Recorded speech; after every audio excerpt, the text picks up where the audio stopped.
Governor Gavin Newsom earlier today in Los Angeles held a major press conference where he declared that now is the moment to stop Trump presidency in its track as he attempts to ride this election.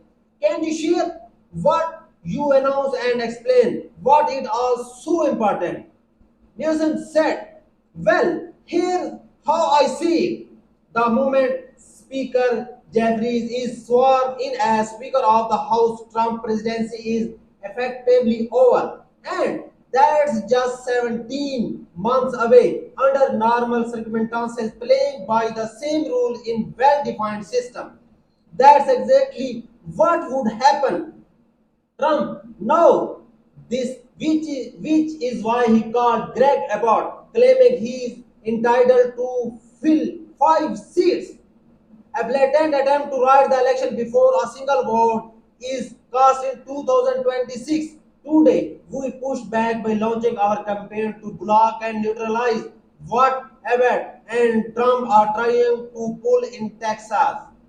This is about defending democracy, upholding the rule of law, and ensuring the people to get make their choices on November 4th in a special election. So, after our announcement, Donald Trump clearly threatened, sent broader patrol agents and ICE officers to surround the venue, intimidate attendees, and even arrest people as they arrive.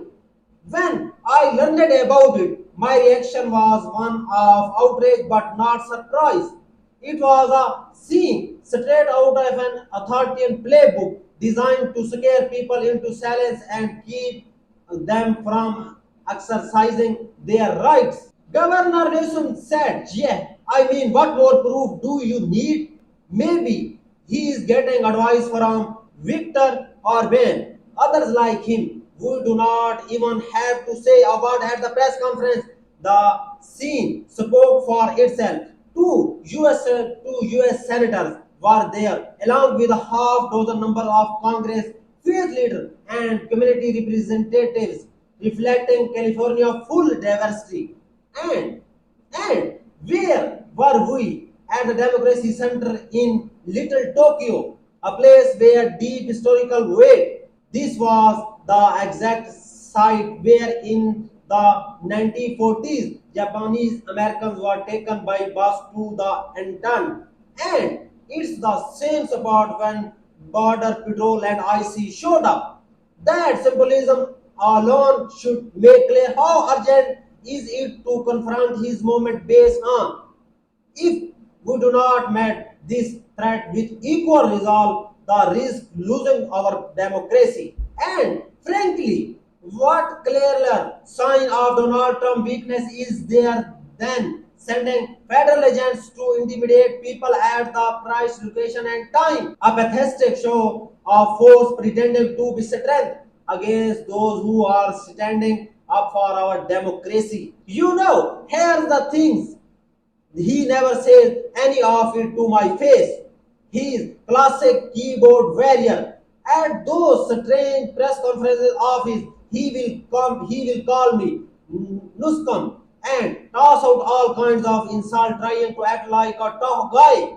But the time I have actually been face to face with him, standing taller than him, looking him in the eye, giving a firm handshake when he is right there in front of the press conference with every chance to say those things he is never does. Instead, he acts friendly, like we are on good terms. Then, the moment he is back in his safe space, he starts lobbing attacks again. It's bizarre. My message to him: if you have got something to say it to my face. Quit hiding behind microphones and social media posts. Newsom said, "It's kind of a behavior I remember from 7th grade back on Blitmore Street in Caldera, California.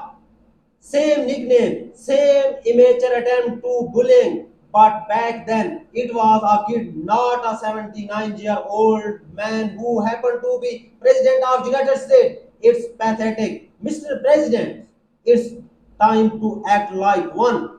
This is real life, not reality TV. And leaders should model better behavior. And honestly, it's even worse than you are describing. The day before he was set to federalize the National Guard here in Los Angeles, Trump called me late on Friday night. I expected a serious conversation about public safety. Instead, he bragging about calling me Newsom, telling me it was pretty funny and original. I told it was not. That some guy named Norris used to say the same thing decades ago. Then he pivoted his two hats. What do you think? Pretty good brand, right? Mega.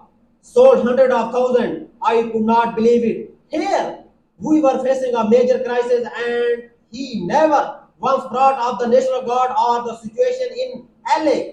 That's why this is more alarming than might seem. He unhinged and getting weaker the day. You can see it in slowing economy, in the latest inflation and whole scale number, in the way he is turning to corny capitalism, nationalizing major complaints and taking a 15 cuts. Ask Nevada how that feels. You see it in his attempt to censor history, rewrite facts in the Smithsonian, and strip away truth, trust in his country. This is corruption on historic scale. Billions stolen from the American people right out in the open. This is a serious moment that demands seriousness of purpose. It means fighting fire with fire and expecting that we have to play by different sets of rules. Something I know is hard for Democrats, and I say that as one of them. But if we do not stand up now, we risk losing for more than political battle. We risk losing our presidency. So just before he is set to deploy National Guard and even military into Los Angeles and California, he is only focused on bragging about his mega hat. And if you wants to go on about his debate with Kamala Harris, honestly, you could not make this stuff up. Do you catch that? Do you see the debate? Do you see the hat? You like my nicknames as if you are best Paul, all while he is saying terrible things and sending the National Guard in. But there's a bigger picture. Now he is meeting with Putin in Alaska, and reports are suffering that he is giving away Alaska natural resources, rare earths from Ukraine, even ceding parts of Ukraine, and not investing Ukraine or European to table. What does that tell you? Governor Newsom said, "What a negotiator! He is given away every term before the talk even start. How much land do you want? Sure, take it. It's a joke." He bragged about 90 deals in 90 days, yet delivered zero, not a single comprehensive trade argument. It's all theater, all smoke and mirrors. He's failing, and his presidency is flattening in real time. That's why he is resorting to strong arm tactics like trying to extort $1 billion from UCLA, one of the world premier research institute and a pillar of our national security and pride, and part of the system that helped invent the internet. The UC system, with early 14,000 activity patents, is a cornerstone for US economy and by extension the global economy, yet he is willing to sacrifice it. This is the wake up call, especially for Democrats. You cannot sit in the sidelines as Dent warned. The hottest place in hell is reserved for those who remain neutral land. Time for moral crisis. This is binary. He is actively trying to dismantle our democracy. We saw it on January 6th. We heard it in his phone call to Georgia Secretary of State. He is openly claimed he is entitled to 5 seats in Texas, and Abbott, acting like his obedient lieutenant, said, "Yes, sir, what more can I do?" And now he is running off to meet Putin, starstruck, starstruck like a kid, just as he was with Kim Jong Un and other dictators, all while attacking our allies, our freedom, and their every principle that have defined American leadership since World War II. This is the most that demand accountability. I hope every person listening stand with our legislature, honors and version of our funding feather and turn out to vote on November 4th here in California. At the press conference today, even at the one you held a few weeks ago, you have been getting questions from corporate media along the lines of why are you posting in all caps on social media? Why are mocking Donald Trump and his administration, or as call it, the regime, so aggressively?